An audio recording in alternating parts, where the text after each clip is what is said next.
In this episode, we're going back half a century to an event that shook the apartheid regime in South Africa to its foundations, the Soweto Uprising.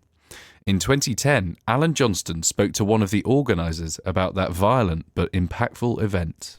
It's early on June the 16th, 1976, and on Johannesburg's outskirts, the young people of the township of Soweto are about to make their voices heard. In the hours ahead, demonstrating black schoolchildren will be fired on by police in scenes of violence that will shock the world. A girl called Bongi Mhkabela will be among the protesters. She describes what she felt when the security forces started shooting. It was fear, the kind of fear that you taste in your mouth. It was anger, the kind of anger that almost blinds you. And it was frustration, absolute frustration. But at the same time, adrenaline also carries you to just run and run for life. Every aspect of Bongi Mhkabela's childhood had been marked by the injustices of apartheid. Along with many other increasingly politicised young people, she had decided that it was time to make a stand. She was elected to represent her high school on a council that made preparations for a day of peaceful protest. It was agreed that on June 16th, Soweto's students would abandon their classrooms. They'd march through the streets and eventually converge for a rally at the Orlando football stadium. Their main aim was to protest at the compulsory imposition in their schools of teaching in Afrikaans, the language of the dominant Europeans of Dutch descent.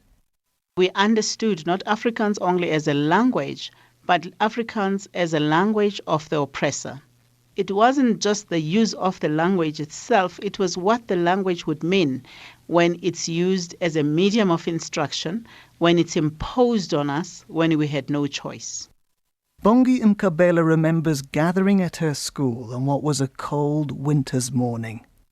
You have about 400 children gathered outside on assembly. You have your teachers standing on the margins of the assembly, and you have student leaders standing and saying, look, this is how we're going to march. 1, we're going to be very peaceful. 2, we're going to be taking responsibility for one another. So make sure that you're always holding somebody else's hand. Make sure that you're staying on the pavements. Let's not stop traffic.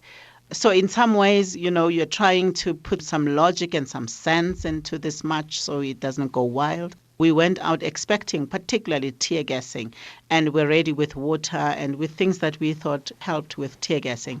And indeed, there was a great deal of kind of excitement, as you would imagine if you have a huge crowd, and a level of determination, and I think a level of pride that we've been able to organize ourselves into this huge mass, and that we will express ourselves and get our voices heard by those who were responsible. So when that march takes off, it has a great deal of energy, and we are Africans. We sing when someone dies, we sing when there's a wedding, we sing all the time. So with that kind of gutsy Africanness in us, we took off into the streets.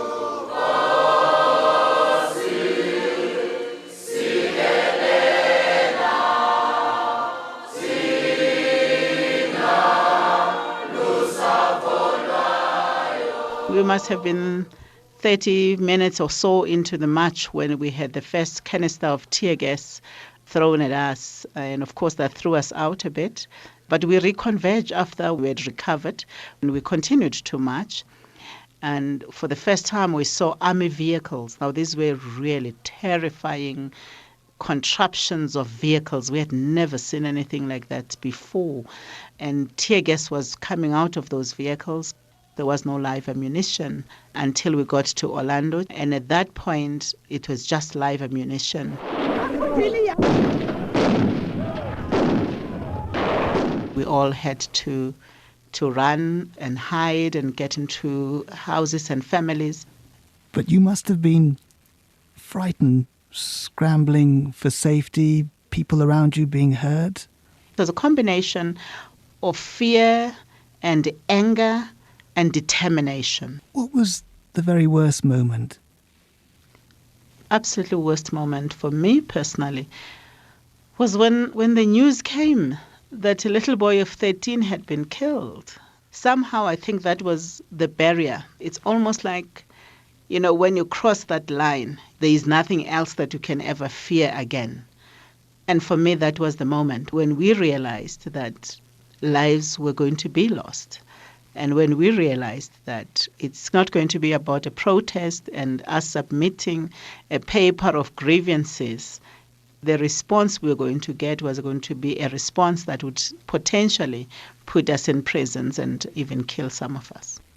And as one of the organisers, when you, as you say, saw very young people being hurt around you, did you feel a sense of responsibility that perhaps this had been a mistake?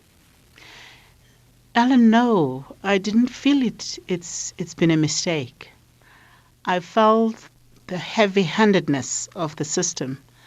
I actually realized how evil the system is. And I had absolutely no regrets, except regretting not fully appreciating how evil the system was. According to the government at the time, 23 people died that day. But on the streets of the township, many believed that the real figure was much higher. And what became known as the Soweto riots spread and simmered on for months, during which hundreds were killed. This was the grim cost of the confrontation that the students had sparked, but their action is now seen as having been a highly significant moment in the fight against apartheid. The one thing that is said today is that that was a turning point in many ways.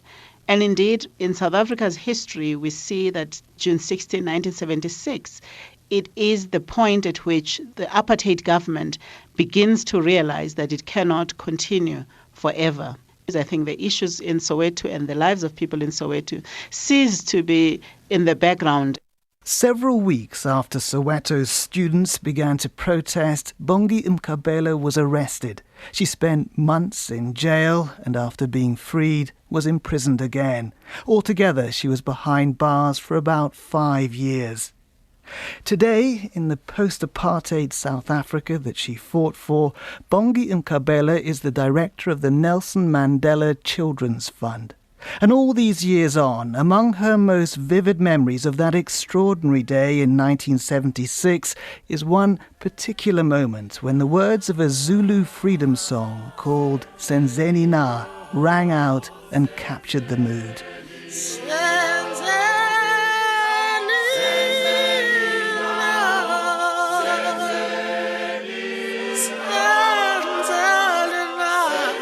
I see us leaving the school when the schoolyard was behind us. And when we were holding hands as a group of 6, and I was holding on to my friend, Cindy, who is just one of the best soloists I have ever seen. And when she started that Senzeni Na, and when I could hear the response coming from the huge crowd of students, and that song being carried out, and as we left the premises of Naledi High School, and we looked forward and we marched. That for me is a moment. Bongi Mhkabela spent 2 decades as the CEO of the Nelson Mandela Children's Fund. She was speaking to Alan Johnston in 2010 for Witness History from the BBC World Service. I hope you found it interesting, and if you want to hear more South African history, we've got episodes on the Post-Apartheid Truth and Reconciliation Commission, or for something different, search for Brenda Fassie, Madonna of the Townships. And goodbye for now. A moment in time captured by what they heard. I heard some people making phone calls. Okay, which runway would you like at Teterboro? We're going to be in the... What they saw. I put my head down. I saw the movie of my life started going through my head. What they smelt. I still remember the smell of the fresh fish. And I completely lost my appetite. Moments captured which last for a lifetime. Scientists have made the atomic bomb. That sort of flash set on fire the birds, and they all fell down without their feathers on. The way was clear for Hitler to realize all his demonic plans. Stories from people with first-hand accounts of events that have shaped our world. At the end, Kissinger called me into his office and he said, "You did a good job." I left the office with tears in my eyes. She called me and told me, I'm doing Studio 54. She had already become a star in Paris. She came back a superstar.